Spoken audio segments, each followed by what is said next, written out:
Let's talk about this. I sent you 2 different pictures, 3 actually different pictures. One, Ben Henderson versus Brendan Thatch, where Bendo looked half the size of Brendan Thatch. Brendan Thatch is a big 170. I think he's like 6'3", so he's taller than I am. Basically, me and Donald Cerrone are about the same size, other than him being in super good shape. He just went up, he was fighting at 155, went back up to 170. And then the other picture that I sent you was Conor McGregor next to Gunnar Nelson. Gunnar Nelson's a small 170. Yes. But they looked about the same size. And then GSP and Conor McGregor hanging out on the street or running into each other, and it did look old. This looked like before I sent Conor you the McGregor. Gunner one, and I actually think they don't look the same size. I think they do. I don't. They look kind of the same size. It's not like drastic, but again, Gunner's small. What has he done in the division? He hasn't beat. The only loss he's got is Damian Maia. But I mean, like, do you think he's going to win that division? I don't think yet. I think give him. Do you think he's going to win the division? 2 to 3 years, yeah. I think he could. He could, but he's not going to. I mean, so what happens then when Conor McGregor moves up and they potentially have to fight each other, which they won't? They won't. No, that's not going to happen. He's not. So obviously there's not enough faith in Gunnar Nelson to win that division if they're talking about Conor McGregor immediately jumping up to 170 to fight. That it's just not going to happen. I'm actually I'm kind of leaning towards him beating RDA at this point. I think he beats RDA. And it was actually the size thing that I saw. I was like, he's going to be so small in that division. And then I saw him. I was like, oh my gosh, he's bigger. He is bigger than him. But the thing that I worry about is people like wanting him to go up to 170 and let's see it. I don't want to see that. I think someone eventually wants him to lose. And if he beats He'll this do it at one, 170. They want to push him to 170 so he finally loses. And what do you think about the hype, the Conor McGregor hype? Obviously, this is a major discussion. I appreciate somebody trying to do something that hasn't been done before and forcing a company's hand. I think that's a lot more interesting. Like just being like, no, I'm going to fight for 2 belts and I'm going to win both of them and I will defend both twice a year. And like he forces the UFC's hand in the way because UFC has so much control over their fighters. And now a fighter has all the control in the world. Where's my belt? Who's in the marketing department not putting my belt on the damn poster? Where's my belt? And the next low key UFC next time front and center has his belt on there up against RDA. Like I appreciate that. Well, and how much of it do you think is an act, and how much of it do you think is really him? It's not Chael Sonnen act. Like psychologically, I think he thinks he's the best, and I think you have to as an athlete. You have to be arrogant, and I think partly a narcissist to be a high-level professional championship athlete. Yeah. No, yeah, I think that he hypes fights as much as he needs to make money, but it's nothing out of the realm of what he believes. Like, obviously, like the other talkers, I think that they're trying to convince themselves almost, like Bisping and Chael, like obviously was just an act. Like, I have my belt now that I won. The guy can't wrap his leg around me and be declared the winner. But then you have, I think he's already convinced. He's trying to convince everybody else.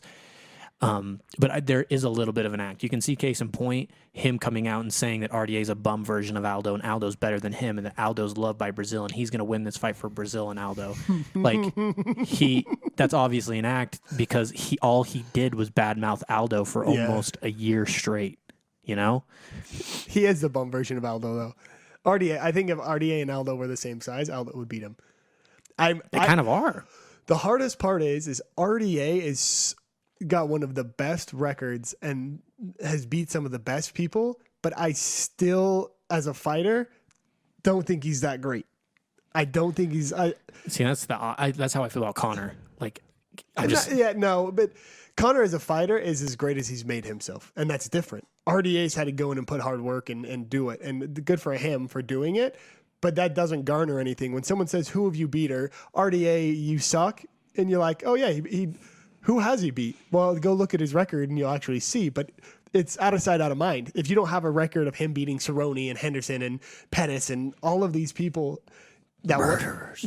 I mean, he beat the best of the 155 division. So he's got that. The reason that I asked this is I think Conor McGregor deep down is probably one of the best people that actually exists. He exists? Not exists. He's no Mother Teresa. He's no Michael Jordan. No, but I mean, I like those comparisons that you did. yeah, Two awful two people. completely different. He's no Gandhi sleeping with, young. Have you read boys. any of the terrible things that Mother Teresa did? It's pretty interesting. There's Anyways, everybody though. Ben Franklin, Gandhi, like they all did really bizarre things. you like sleep in beds with little boys, But Ben not touch them. Ben Franklin was French girls. And just didn't care about his family. No, not yeah. He would disappear. Hers are pretty interesting too, though. Are they? But what do you mean by best person? In the MMA world, so Cam Newton. Let's put him on the same level as Cam Newton. Cam Newton goes out and he celebrates, he dabs, he does his thing, but he's good. He gets his team to the Super Bowl. He's going to little kids' birthday parties to go visit them. Conor McGregor is rolling with 9 and 10-year-olds in the gym. We've been sent pictures on Twitter. He's talking about how amazing. Is he rolling with them? He's taking pictures with them at least. Okay. So I'm guessing he's probably at least messing around. Okay. He's diehard loyal to his gym and all of the SBG guys that are there. Artem Lobov, who's not that good of a fighter, goes with him everywhere, and they're like two peas in a pod.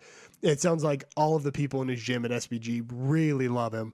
Everyone in Ireland seems to really love him. And I watch his girlfriend's face. As weird as this sounds, being married, you can tell a lot about a person based on the reactions of the people that are closest to them and their family members. So if you watch his girlfriend's reaction anytime that they show him on camera, so when he walks from his car, from his car to the arena, when he's at press events and she's there, she steps away and lets him do his thing. She doesn't roll her eyes. She does giggle sometimes at what he does, but there's no like, okay, come on, Connor, like, calm it down. We get it. Which means when it's just him and her, he's got to be a down-to-earth good dude. And then, of course, there's the things that he said. She supported him for the last 8 years when they were on government assistance, making $185 a paycheck, living in a little teeny tiny place outside of Dublin. And he owes a lot of who he is to who she is. And so he expresses that kind of stuff behind the scenes. When you watch him on The Ultimate Fighter, and he didn't want to get close to those fighters because he knew he would get attached. He would get emotionally involved in their winning and losing. And he came in as a tough guy at first and then really became a really good coach. Mm-hmm. Him as a person and him as the actor, I think, are a lot different. Mm-hmm. And that's why I like him. But I mean, I don't think it's an act in the sense that if those same guys at SBG were on the other side, he's not saying the same things to him. Because I think if they were to leave SBG, he'd probably throw him under the bus. Well, not throw him under the bus in the same sense. Like I wouldn't call it throwing under the bus. I think he would be telling them how much better he is than them. Yeah. Well, yeah. I think he really believes that. Whether it's true or not, I am still not convinced. I think that it's. So we got. I don't. Apart from Jose Aldo, I don't really love any of his wins.